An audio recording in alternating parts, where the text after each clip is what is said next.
tool for nonprofit support and mutual aid. We're excited to have you. If you need to sign in for CUs, the sign-in sheet happens to be right there, but you're welcome to just sign up before you leave. All right, thank you so much, Connor. So appreciative. So hi everybody, my name is Sarah Stanlick. I'm a faculty member at Worcester Polytechnic Institute. I'm a social scientist and a member of this great research team. We'll introduce some other folks in the room, but first. I'm Yunus. I'm also a faculty member at WPI. I'm an anthropologist, so another social scientist. Yes, and we're going to be talking about a web platform that has intricate math behind it. We are not the mathematicians, so I wanted to level set right now. If you have questions about algorithms, we are not the people to answer those questions. It's more about the creation of the community. Also in the room with us, we have Wei Zhao Huang, who is our doctoral candidate. Yes, she is a phenomenal researcher. She's made this beautiful T-shirt with a QR code on the back.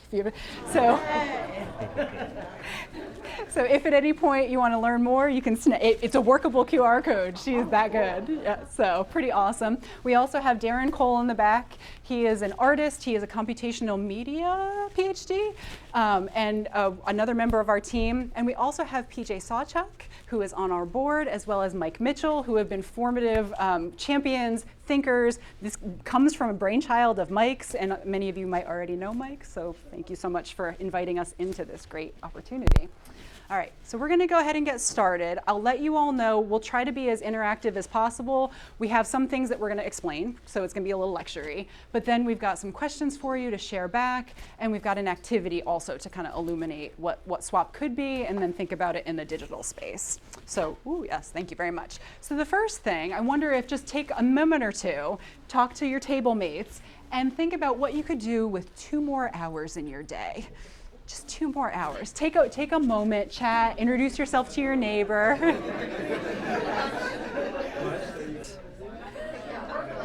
We'll wait for a little lull.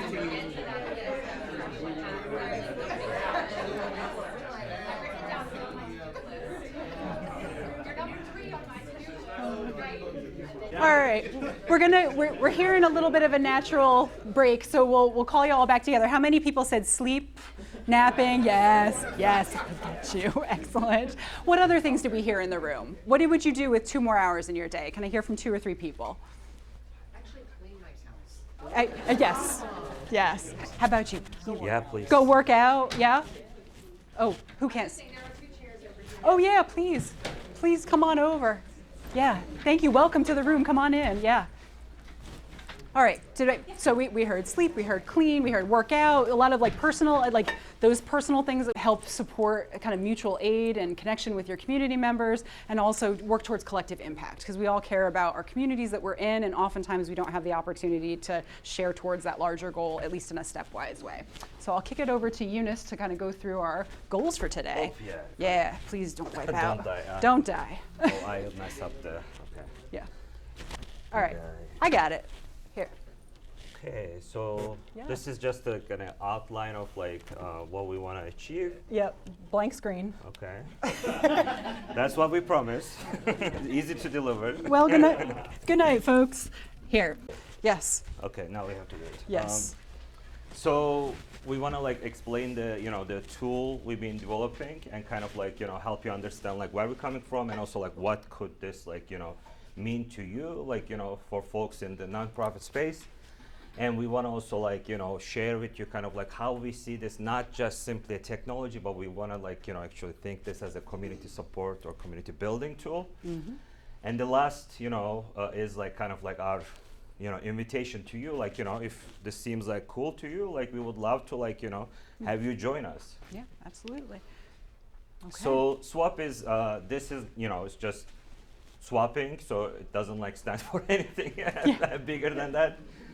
So there is no secret kind of meaning behind it. It's just we want to just capture that exchange, the sharing aspect of this platform. So SWAP is an engaged platform that enables resource sharing, and is currently in testing and refinement with community partners and nonprofits in Howard County. So down the road, we actually deploy this, and we actually have researchers from 2 universities, both technical schools Worcester Polytechnic Institute and Rensselaer Polytechnic Institute. So we bring a lot of like, technical expertise, like, industrial engineering, optimization research, advanced math, to kind of like make sure that this, works, Yeah.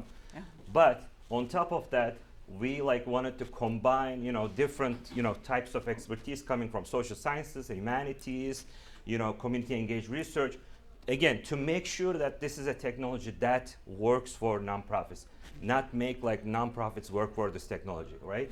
So this is our wonderful team. As you see, it's like a mix of different like expertise coming from, like I said, like more technical fields to like social science and community engaged work. Yeah. Okay, so this is how this works. This is like a very like kind of SWAP 101 explanation. So in the tool, there is an option for you to kind of like list what you can offer, and then when you do that, you can also like like kind of add a value. So it's kind of, you can think of this as kind of like as a way of like kind of like an exchange credit, right? So instead of money, it's a kind of an exchange credit. So this is a way of like highlighting like how important this resource to you. So it's not only sharing, but also like you showing like what is the value for this for your team. And the second one is that what you want to have out of this exchange. And then when you do that, you also want to like show that like how much value you want to join. Oh, that's right. We're gonna. Okay. And you want to like show how much like value you see in this resource. So this is kind of like what we want from our current cohort, for instance, to kind of like put in the system, what they need and what they can offer. And in addition to that, they also added at the like kind of like how much they want to like how they value this. So this is the kind of like the advanced math part, which actually convinced me that this is a cool thing, because I was really skeptical of this tool in the beginning, because there are a lot of tools out there and it's like not sure it is working, like why not use human source? But at the end, like you want to move to the next one? Well, I want to say something. Oh, go ahead then. Well, I'm thinking about this. One of the things, and I think the reason that Yunus was skeptical and I was skeptical as well, is thinking about the real-time needs of nonprofit organizations, the kind of the cadence of the year, when things are important and when they're less important.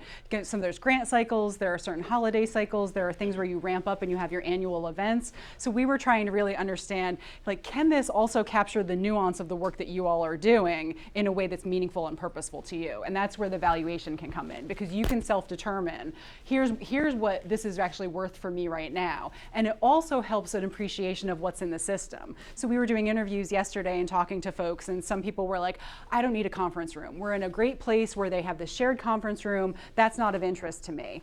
Then we met with a nonprofit that had 2 people, and they said, we just are dying for space. We need a conference room, because right now it's just 2 people out of our garage, and that is it. So the valuation hopefully allows people to have that deterministic choice in the process. All right. Yeah. Yeah, and this is the kind of like the beauty of this, I think, technology. Then it allows you to kind of like match these like needs and offers in a way that like prioritize that valuation. Yep. So it's not just like matching one resource to another, but it also helps you kind of like match the like the credit that you like attribute to that like particular resource. And then it also allows you, one of the other interesting things about the tool is that like it allows you to kind of, let's say like you have, like one of your staff is like, could actually do Spanish translation, but they're only available like, I don't know, like maybe like from 3 to 5 on Fridays. And maybe just like October last week. Yep. So this is, it's not just like, one resource to another, but also you can add these like time constraints. You can add like space constraints, anything you want. And that's the kind of like the kind of algorithm side is taking care of that matching. Yeah. So it kind of like, if you like, in order to do that, actually, if you imagine like, humans doing this on a worksheet, that would be like a lot of like Excel sheets that you have to like coordinate. And the idea is also like, it's like, Sarah and I, if I'm sharing, like I might, call her and then say like, I need this time, and she can write it down, and like that would be fun. But imagine that you do this like among 8 people. And like, having conference calls, also like having changing priorities, things like this. So basically you will have like, tons of Excel sheets to like manage this. Yep. So this is the kind of the beauty of algorithm, and that convinced us like this is actually really useful. Absolutely. Yeah. Oh, yes, Yeah, please. go ahead, please. So I noticed the net value was 21, and that the offering for legal was 7, and the value over there was like 30, or I don't know if it's 10 or 30. But 10. Is it a mathematic? I'm not asking about the math, but is it always to? Are you trying to make sure that the value you offer is lower or higher than? What's the strategy in valuation? It's a great question. Yeah, this is so. It is like it uses like some research based on market formation. So we do not prescribe like values. Nonprofits decide what something is worth, and over time, like that sharing, and that's the community aspect. Obviously that might be communication in terms of like how much like credit like something might be worth, and it naturally that will emerge like certain like maybe like standards, or kind of like, okay, like this might be worth that for other people as well. So kind of like a natural market formation. So that's kind of like one of the leading ideas here. So we don't prescribe it. And Mike has a, Yeah. I was just going to say, the idea is that the value is determined by you. So you might really need a grant writer in February, but I can move it there if you in prefer. June you may not, so that might be less of a need. And so the system puts all of that together based on what you desire, your value. It's not if that makes sense. Yeah, and that also is really important, because what we want to like create is a tool for nonprofits. And nonprofits come in like different sizes, different concerns, different like sensibilities, and different organizational styles, and also like what they can offer, right? So, like for instance, like Howard County like nonprofits is one ecosystem, but let's say like rural Pennsylvania, or Texas, like Houston, like they might have different things to put. So their valuation might change. So this is like a really important concern for us. We really want this to be shaped and informed by nonprofits in a particular locale, or like their like shared values basically, or what they want to offer. So in that way, there is flexibility like built into the system, and the whole idea is to like make sure that nonprofits decide the valuation. It's not prescribed superimposed from someone else, but it also like really reflects the kind of like the place-based nature of like the nonprofit ecosystems. Yeah. Yeah. So, with Yunus's anthropological background, really caring about that place-based aspect, that this is culturally relevant, that it's got to be informed by actual real needs and real utility. Also, from my background, I'm a community engaged researcher. I've worked with a lot of nonprofit organizations and community partners in university community partnerships. And I know that one of the things that framings that many of you are familiar with is this idea of collective impact, which in theory is a really interesting and powerful potential. It's not always realized to its full extent, because you're thinking about having the time to set a common agenda, to kind of come up with these shared measurement systems, the ability to do mutually reinforcing activities. And this is where I feel like SWAP is effective and helpful, sort of as a quasi-technological backbone, because it's this catalyst for people to have discussions about what means most to us, what are our values, what are the things that we need, and can we develop a community of mutual aid and sharing and support, whether it's around an issue, whether it's around a geographic location or locale. So one of our framings as we've been thinking about this is, how can this create a community of sharing? And we do think that SWAP can help mobilize collective purpose. And that's what we were hearing. We've been doing a lot of interviews with nonprofits and asking people, what is the purpose? And the purpose is oftentimes positive social impact in their location. What that looks like can be very different. But if you're all speaking the same language or working towards a common goal, you're more likely to make that change that you're hoping. And so our process has been trying to work with our cohort to really shape this tool. So we've had a lot of feedback loops, a lot of reflective discussions, trying to make sure that we're hearing community voice at all sections of our development process. Part of that was creating a collaborative agreement with a legal team and with our board to understand like what are the norms that the community wants to set in working with one another. So what is the responsibility? What's accountability to one another? What if somebody bids, we have a successful episode, and then the person bails and dips out? So trying to think about how we're also norming and keeping each other accountable. The collaborative agreement was like kind of a legal document to help frame that. We've also done a lot of deep asset mapping. So I'm wondering in the room, percolating ideas. If you had to offer a resource today, do you have in mind one of those resources you might offer from your nonprofit? Okay, I'm seeing a nod. In the purple mask, you have a really good, strong nod. Yeah. So, I spent a career doing operations analysis. Most nonprofits can't afford that, so that's something I could offer. Right. Yeah, you could say I could do 6 to 8 hours with someone to think through operations. Yeah, absolutely. All right, anybody else? Yes. So a number of smaller organizations have all received a certain grant, and this is very robust reporting requirements. Yes. And so it would be great to pool the resource, the resource needed there to be able to meet it effectively. Yep, absolutely. So that's a great example, and we've been hearing also from people about those reporting requirements, the administrative that needs just so much. So in terms of asset mapping, we're walking people through and asking those questions about what could assets be, and we'll show you an example in a moment. Because sometimes you're in a two-person organization and you're like, we have 0 time, and like we have these 2 roles, so what can we give? And we kind of go through a reflective process to identify those things. Do you want to talk about Rita's role? Yeah. So we work with Rita Hamlet. She is based in, again, like kind of, we really value the kind of like, connection. So obviously what we do is, research, but we really believe that like, there should be a translation. So Rita helps us, she's the cohort manager, so she kind of like helps us like, kind of like translate, some of our ideas to like, what that might mean like, on the ground. So that is, that, important role for us. So as we kind of like, do the asset mapping, we also like bring in a cohort manager to kind of like help with the coordination. Yep. And then the next, for us, like, the next step, was testing it.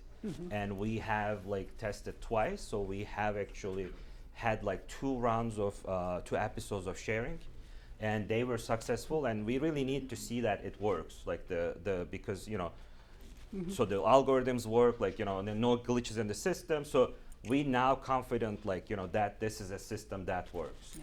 So now we want to like, this is, I think, like, very important part, like, we want to like, think more about like cohort building. Yeah. Because at the end, technology is only useful, like, as long as there's someone using it intentionally, Yeah. right? So, and that's why we have this, like, the final section, and that's the, the cohort members, like, who like, participating in our also like study, they give us feedback. They telling us like, look, this would work for nonprofits, this won't work, like, if in order to like minimize the time on me, like finding and communicating, we will need like something like this on your website, things like this. So we kind of like really absorbing like everything, and then make sure that it is there. It's kind of like to make sure that like it takes like minimum time for you to kind of go to the website, share it, and communicate your concerns, or your like your ideas. Maybe like you might want to offer something, but you don't know if other people would take it. So we're trying to think about like different layers there, and that's the kind of like the function of fit workloads, to kind of like add these layers that will smoothen the process. Yeah, truly being community co-designed, I think, is the important part for us. So we're going to move to a little activity. Hopefully it will work. We were testing the logistics this morning. And we're going to ask you to do a little bit of identification of both assets that you have and things that you might be seeking in a swap community. So pretend like each one of your tables is going to be a cohort for us. When we do asset mapping with our community partners, we kind of walk through and try and do a little bit of reflection to think about assets in 3 big buckets. So one thing that you can do, you can swap physical assets. So if you're local geographically, if you've got a dolly, if you've got a printer, if you've got buildings, goods, transportation facilities, that can be a physical asset that you ask, that you offer to the community. Human resource and skills assets, right? The operational planning, the things about grant reporting. Are there things that you have, are there skills within your nonprofit that you could offer that could be of utility to the cohort? And then finally, this one it feels a little bit more intangible, but it's something I think that we kind of devalue or we don't think about often. Everybody in this room is connected through Maryland nonprofits. That's why we're here. That is a network. It's a network of people, and it gets you access to connections and to other supportive individuals. We want you to be thinking about, too, subscriptions, memberships, organizations that you're a member of that could be flexed in to help another smaller, more forming organization or somebody who's just not a member of that organization. Flip side of that is we're at university, we've got great library access. Not everybody does. So is there something that we can offer in that space in terms of library services or things that we have subscriptions to that could be a utility to the group? So examples to get your minds percolating, thinking through the physical, the human resource skill, and the subscriptions and memberships. So these are a few of the things that we've heard most from folks that they are interested in swapping for. So physical copiers, scanners, meeting tools.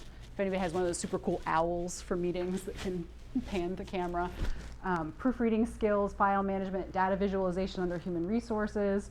And then again, that ability to rent space based on membership, access to records, libraries, databases, grant foundation center database, et cetera. Is that something you could say, I could do a search for 3 hours on grant funding and share that with one of our cohort members? That could be something that I offer. So it's a lot of relationships. So say this table here is a cohort, you're all from different nonprofits, you're all sharing things. You kind of are a community throughout the swap process. What would you add? No, that's right. I mean, it is basically a community that the swap actually wants to create. Yep. And I just was wondering, like, how are cohorts formed, or like, what is the intention for? I know Yeah. right now you guys are in pilot mode, and so they're probably formed Yeah. in a different way. But we have flexibility to, again, like we now know the system works. So we are confident that the tool can work for nonprofits in a particular location. So that could be like geographical proximity, could be the main characteristic of that group. It could be thematic. It could, like, let's say like Maryland-wide immigration nonprofits from different cities might want to like form a cohort because they might have like talent that could be shared without like physical travel. And again, this is really like up to the like nonprofits. However they want to do this, so they can also be non-thematic. So it could be one one nonprofit from housing domain, or kind of doing like housing and rehousing related work. One could be like domestic violence. So then for that cohort, for instance, they might have different things to bring on the table.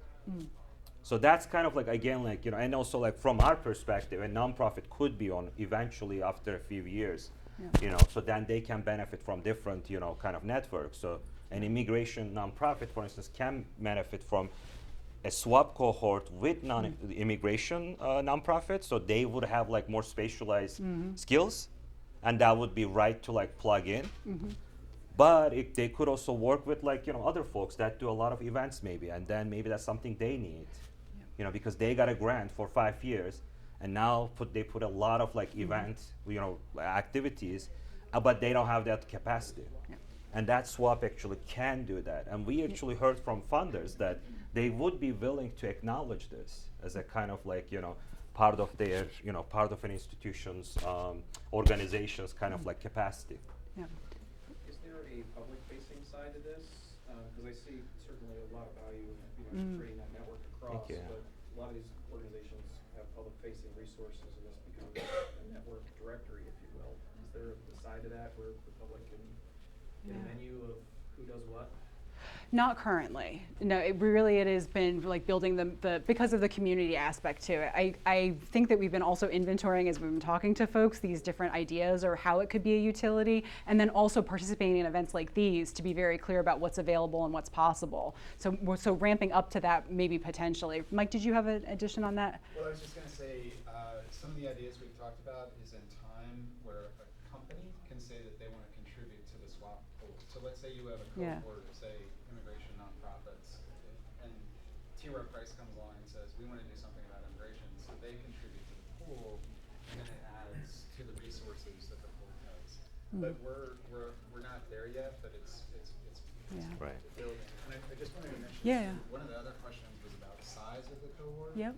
And I would say there should be at least probably 8 or 9 or 10, in my view, that to make it has to become beneficial to share.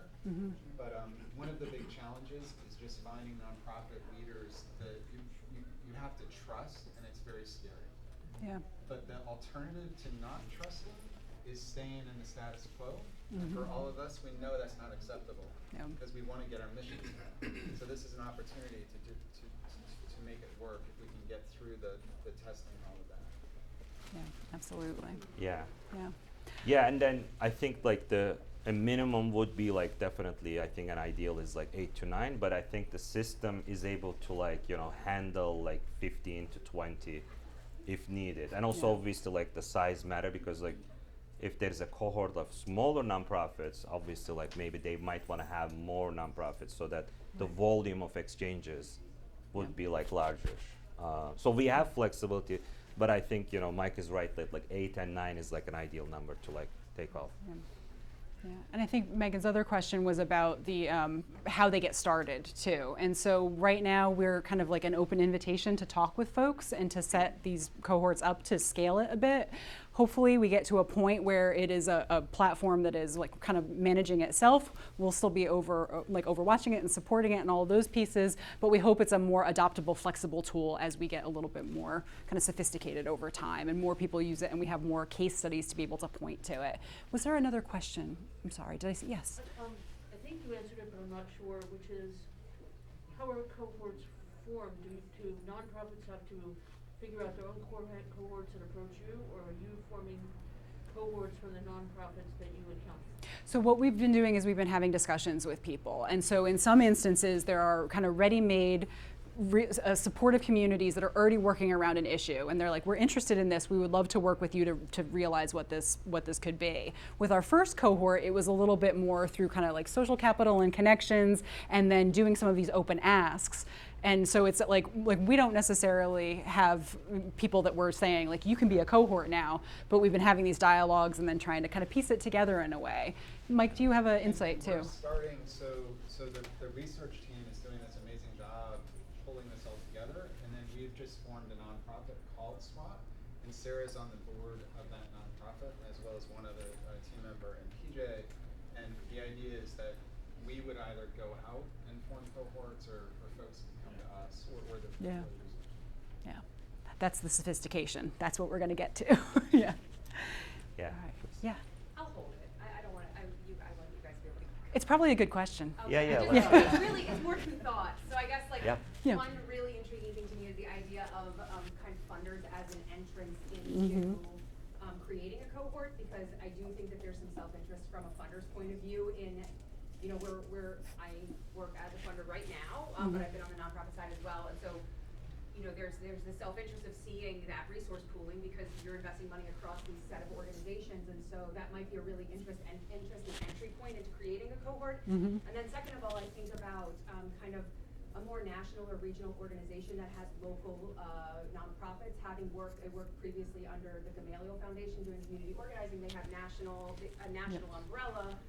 And resource sharing was always a really big challenge because we were trying to do it in a very archaic way. And so I wonder about an organization like that, looking at how they can use SWAP to help connect and share resources across their own internal network of organizations. Yeah, that's a great point. And Yeah. I think we didn't mention, we've been working with ACS out in Howard County as well, who has been really supportive of, and they host under their umbrella and in their space a lot of different nonprofits. And so that is, you're exactly right, a little bit more regionalized than I think what you're talking about. But is that a mechanism of people that already are connected with one another? And we hear this from other funders too, or people who are involved in that like ecosystem. They really, they are like really excited about this because they see that value, and I think the impact point. Because imagine that like if you claim that I'm a nonprofit, but I'm a part of this network that will like provide me this and that.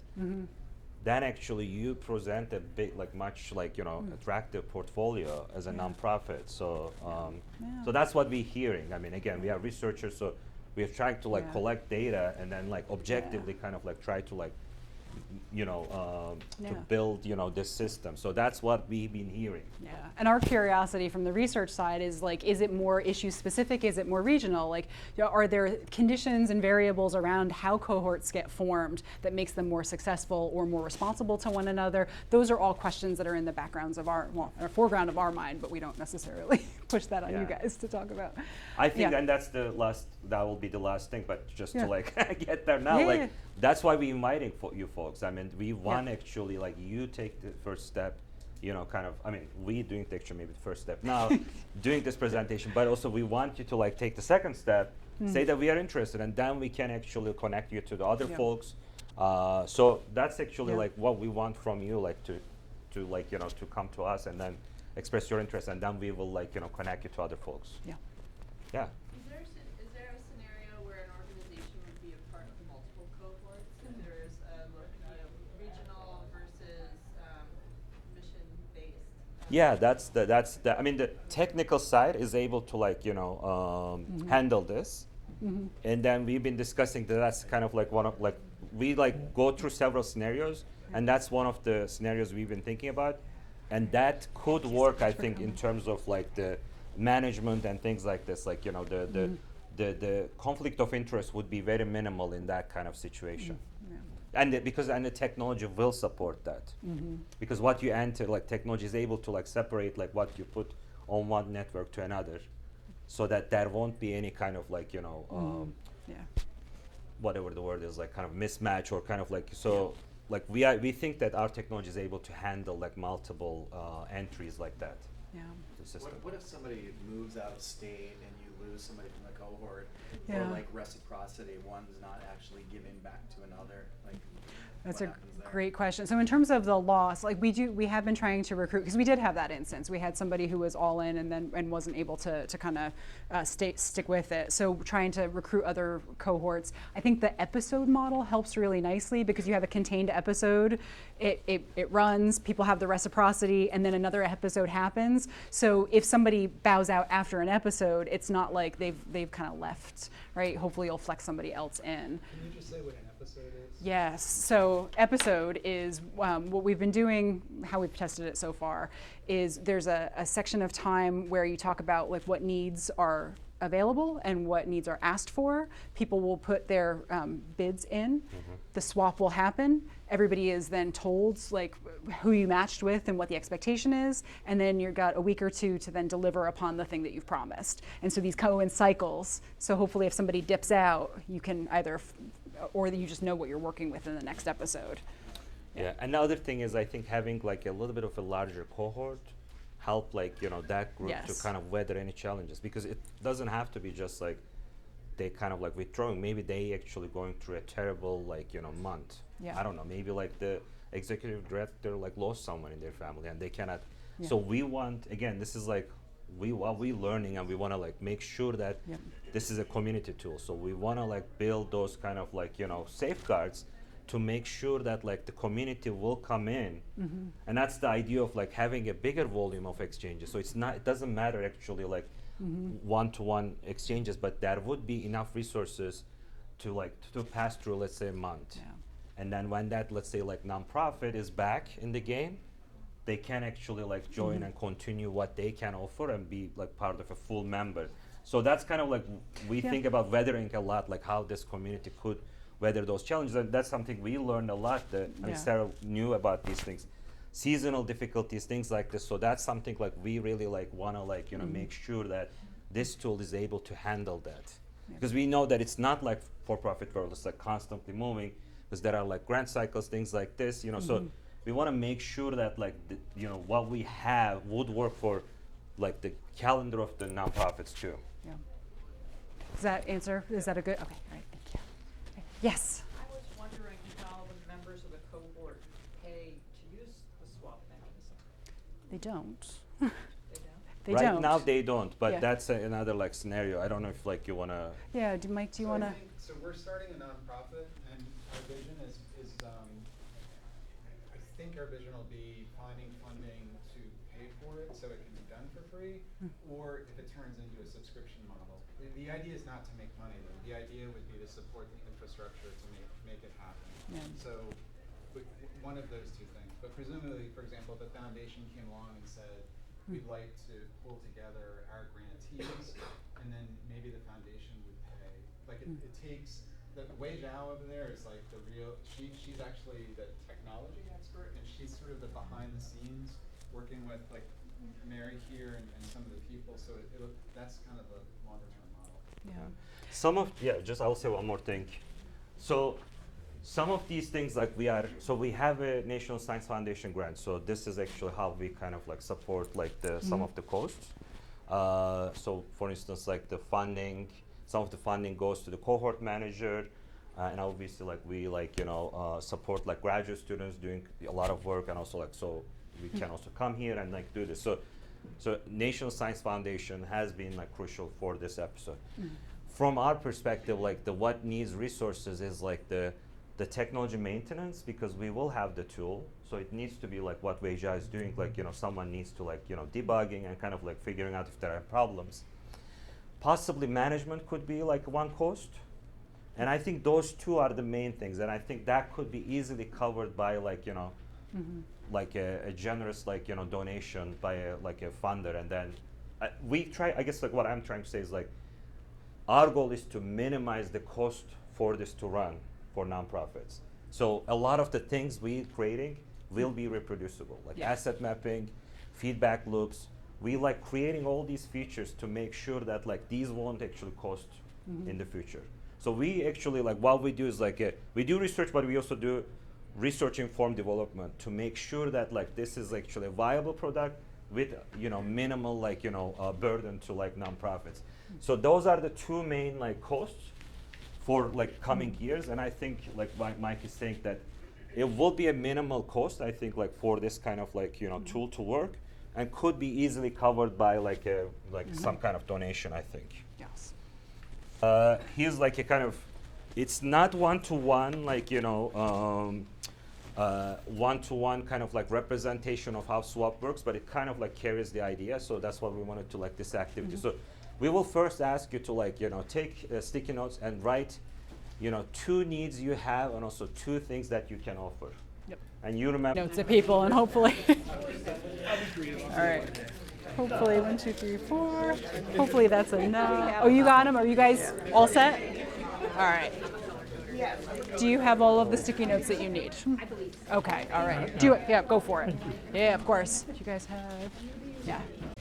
Okay, do you want me to move it back to the other slide? So 2 needs, 2 assets, and I'll move it back to this slide so you got some examples if you need the thinking. All right. Anybody else in need of sticky notes? You got what you need? You got you? Do you want some sticky notes? Excellent. Hopefully that's enough. Hopefully that's enough for you. Leave the sticky notes on the table and we'll collect them too, because it'll give us ideas about what's available. Adds to our inventory. that would be wonderful. Right.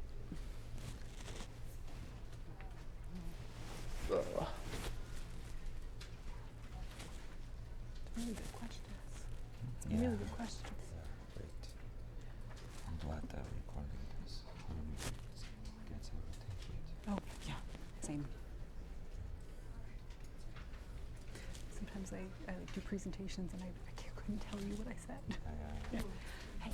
Advice when you give a call to action. Yeah, of course. Just when you're Cool. Absolutely. Yeah. Right, folks ready? All right. Okay. We have so much to offer, Sure. that's great. Okay, so the next step is to kind of like, we want whoever is like sitting next to you, like see if your offers, match their needs, vice versa. So 1-to-1? groups, 1-to-1, groups of 2, Yeah. just that. Just turn to your neighbor. Yeah, Is it a match? just 1-to-1.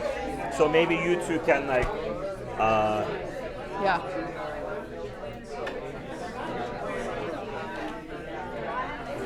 It's good.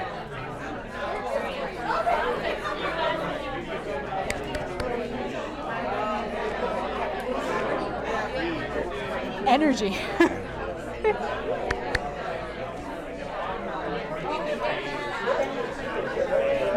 Should I stop or should I let this go? Because that Give them one- like 1 minute.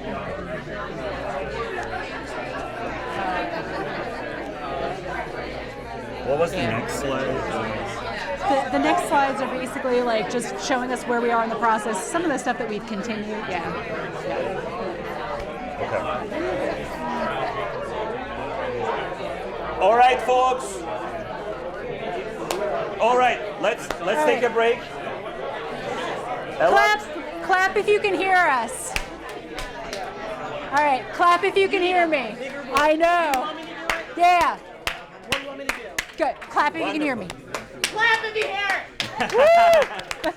All right, Thank perfect. you. Thank Good. you. Yeah. So now, this is now what we want to capture with this platform. We want you to do something else. But before that, I want to ask you something. Did you see any matches, or it was difficult to? Who was? Okay, who were able to got that neighbor that they were able to have matching needs and offers? Yeah. Okay, 1, 2. Okay, not bad, not bad.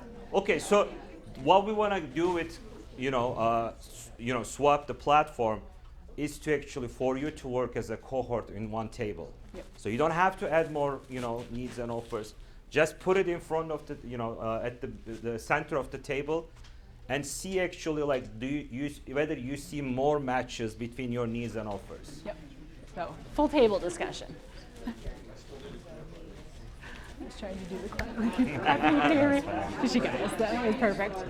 Yeah, they're like Yeah. the community organizing nonprofits are definitely different than the more like armchair or kind of more like counseling ones. Yes. Oh, I love this space. This is the space. All right.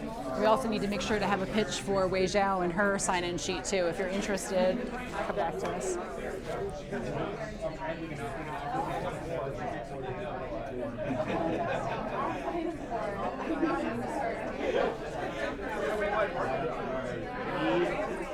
Technology, and specifically AI training, for communications, for training. Yes, need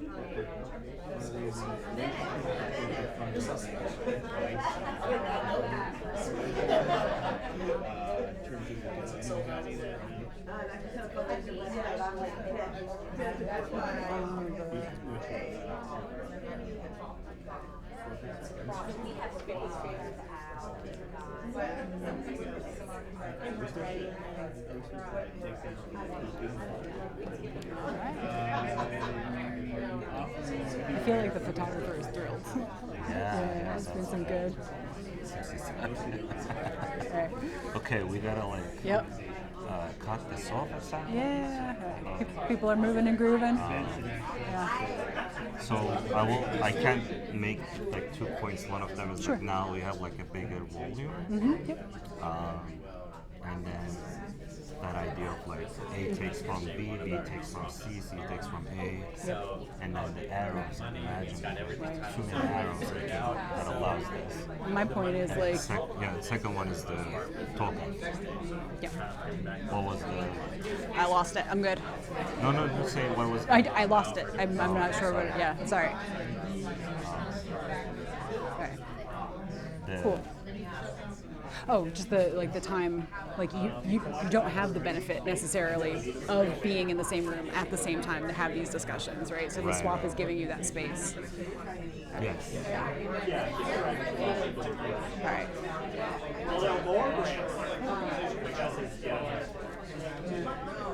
I think you can reconvene. Okay. Yeah. All right, folks.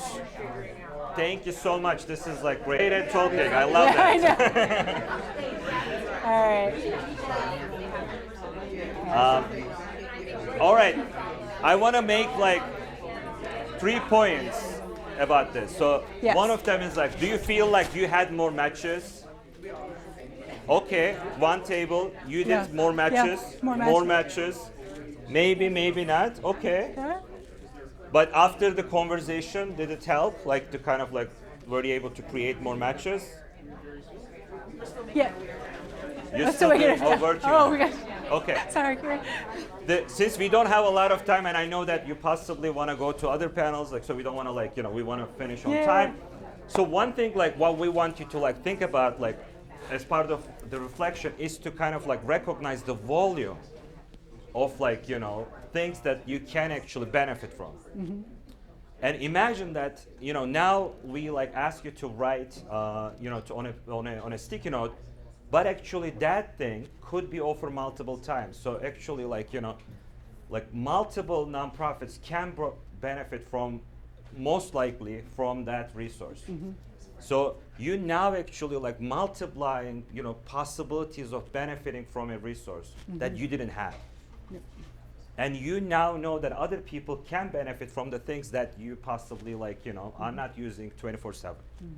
Right, so that's one thing we want platform to do, to kind of increase the volume of possibilities for you to realize your mission. So that's so it's resource, but it's also an opportunity to kind of help you accomplish that thing that you really want to do. So that's one thing. The second thing is the idea that so we now this is obviously great, you can talk about this, but you don't have time to do this right during the week. So the platform will help you to kind of automate some of these things. And then you have this conversation, let's say every quarterly meetings as a cohort, let's say your table meets every month or 2 months, just 1 hour, go over things, and you don't have to repeat that conversation because now the system will be taking care of some of those things you have already decided. And you know that it's successful. So now you're kind of delegating that to technology. And the benefit is now you can, when you meet as a cohort, you can actually make strategic decisions about what to invest in and things like this. So you bring actually other folks to your strategic planning. So you don't have to be I think that's what Mike's saying, is you're not just an, one person, but now you actually have other people who can be part of your strategic planning. So that's the second benefit. And the third benefit is, I think, over time, this creates an opportunity of conversation, and then you can actually find, so let's say, Sarah will know, after one more exchange that I won't take, I don't know, maybe van, because, I don't need it. Right. But then she will learn that, okay, Yunus possibly needs, a translator. I will start offering this. So this is the kind of our goal in a year, in a cohort, there will be this convergence. People know each other needs very well, and this will work much more effectively. So those are the three things we want to accomplish with this platform. Yeah. Yeah. Yeah, and just to go back to Karen's point too, I think that was a wonderful point about the more things are being asked of nonprofits, more things you're being asked to do more with less. You're being asked to do things kind of that end up being repeated, and that can be incredibly frustrating. So the more that you can coordinate those activities, and if you start to get some kind of collective connection with those community members, so you can share resources, so you cannot reduplicate those efforts, I think the better, just in terms of burnout, in terms of mental health, in terms of capacity to make change. Yeah. Did you have any? And efficiency, absolutely. Yeah. And that 2 hours of sleep. And the 2 hours of sleep that you all get back. All right. Okay, so we talked about your considerations. So some preliminary findings that we're finding from our cohort, that SWAP really is fostering collaboration in the social sector. I think that we're still, again, we've done a couple of episodes, we're still learning from this, but we're seeing that collaboration is possible and it is working. We're also thinking about resource disparities. So we have nonprofits of different size within the cohort, and we hope to, as we grow and we scale, to have more of that kind of balance across, so that the smaller nonprofits that are traditionally under-resourced for whatever reasons, systemic, historical reasons, situational reasons, will have that opportunity to tap into a bigger well of resources.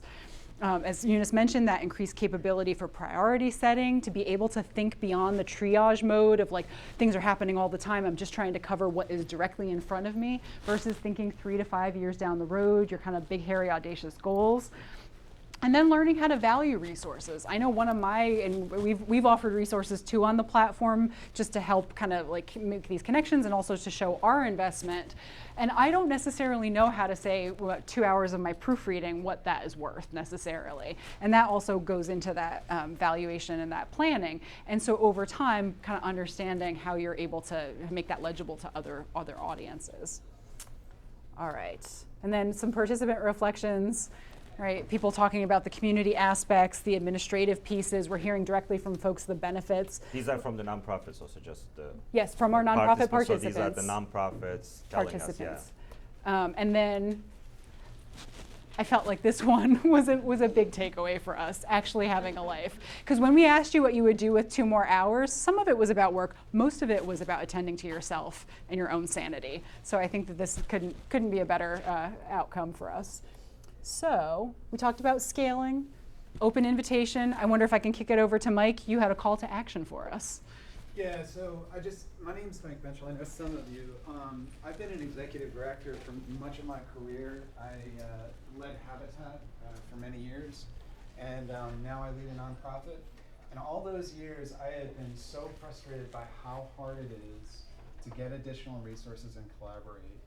And when I dreamed this up, I never thought that I would find a team that would get a $1.2 million grant to make it real. The initial part of this is a lot of testing. Mary is in the cohort, and it's not necessarily easy, but this tool is what we need in our sector to transform how we do business. If we don't come up with something like this, we are destined to be like always failing in our mission. I don't mean that we fail, but like in my current role, I lead a nonprofit that's saving lives, Afghans, and helping them flee the Taliban. And I know that if I had this tool and I could collaborate with all of you in some way, maybe with grant writing or whatever it is, I could save more lives, and that's what it comes down to. And one of the soft benefits of this is it actually increases collaboration outside of the tool because you build trust with each other. And that's something that can sometimes be lacking. When I worked at Habitat, all these housing nonprofits would come together in front of a funder and we would act like we got along. And we weren't hostile to each other, but the reality was we walked out of that room, we were all trying to figure out who could get the $50,000 from that foundation. Mm-hmm. But this is a way that you can get around that by truly collaborating in a way, and by using a tool, there is less subjectivity in the mechanism. And so maybe 2 years from now, 3 years from now, this thing could be revolutionizing America by delivering more value to the people and the lives we're trying to change. And so I have been one who has been hungry for this, and now with these experts in technology and math and engineering and social science, we're getting there. And so I would say, I think Wei Zhao has a sign up list, but even we're doing more. And you can talk to PJ or me or Sarah or Yunus about it. But I just wanted, that's all I wanted to share. Yeah, thank you. Perfect. Oh, thank you. We've been thinking about like what should the tagline be, and that idea of like from competition to collaboration to collective impact. I feel like that, yeah, right? I know. I love alliteration. So yeah. So where we are currently, do you want to give us a? Yeah. So yeah, we have the Lancial Science Foundation funding. So this will like a 4-year project. So this is the end of our first year, and we feel like great about it because like the technology is working. So now we can focus on refining and also like bringing more people to benefit from this. So like we really feel good about it. And then yeah, we're looking to scale. I mean that's the. I only had 2 main takeaways. I clearly we can just. Yeah. No, the third takeaway is join us. Join us. Join us. See, right. Real time. But I think you've heard the page. We couldn't have said it better than what Mike said. So we'll put up the QR code for more information. Rita, again, has been our wonderful cohort manager. Please reach out to her, too. You can talk to us, as Mike said. But right now, we'll just kind of offer any space for questions in the last minute or two that we have. Or Connor, do you need to close this out? Call. Okay. You like expel All right. that? Yeah. Thank you all so much for your time. We appreciate you being here. Thank you. All right. We've got 3 minutes for questions or stretching or yes. Oh no. Okay. You had such a face like you wanted to ask a question. Yes, please. The most actionable step we can take to get started Yeah. on this is the email here? Or Yeah. The email here or sign up with Weijiao, and we'll come back to you. contact with you, like, Absolutely. next week, Yeah. yeah. Thank you. Yes. So I've already built a tool. Okay. Similar called Beadworking. Okay. And I'm happy to share any information with you guys. Okay. Yeah, Sure. definitely. Yeah. We'll definitely talk more. But what I'd love to find out is how you got funded.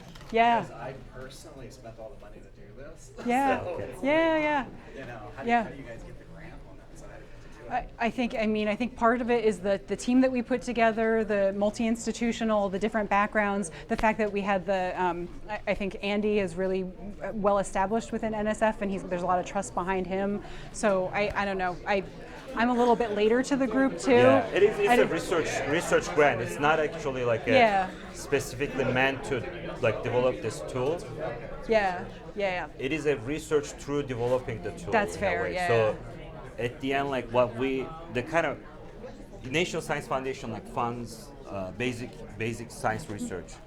So a lot of like this is like what we produce, but behind this there's a lot of like algorithmic research leading into like matching Thank you resources. for being like here. it's called I feel like you optimization two are research. making trouble. There's a lot of research like Sarah and I doing, like looking at Oh, different yeah. platforms in different Excellent. places like India, Europe, like what has been successful and not. Oh, okay. We also doing research on like Excellent. how nonprofits use technology.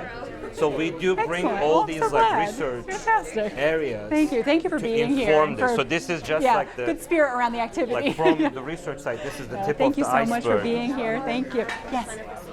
Oh, Yeah, CEU. yeah, it would be Yes, great there to, is a like, sheet talk going more. around. Connor has it. Definitely. Yes. Yes. Ooh, here, I'll Right. Okay. All right. Thank Yeah. you. Oh, thank you. I think you do. I think there's stamps over there on the table. Yeah. Yes. Okay. Yes. I have a question, I guess. Of course. What is the need Like, working? with the Okay. Baltimore Abortion Fund. Okay. Yes. We can't work like super easily with a lot of organizations like don't want to work with Fair. us, to be totally Yeah. honest. Okay. Yes. But we do work like very Definitely step closely by with step. abortion funds around the country, and there's a lot of like 50% of callers are coming Yes. from other states into Maryland. So there's a lot of like coordination that happens. Right. Ooh, interesting. So I'm wondering how like customizable it is, because I feel like Yes. it's specific types of resources where it's like if you know the fund Yeah. in Georgia has run out of capacity for the month to like figure Yeah, out we will flights stop for by. Yeah, people. definitely. Yeah, Could they Thank look you, and yeah. see like, oh, the Baltimore Abortion Fund does have that capacity this month? Yes. It's like that type of thing. Absolutely, Would that, because you determine Great. what those needs and those assets are, and then also like the norms. Because if you were thinking about a national, for instance, you would probably come up with a collaborative agreement together about what is expected of one another, how you are together, all of those community norms.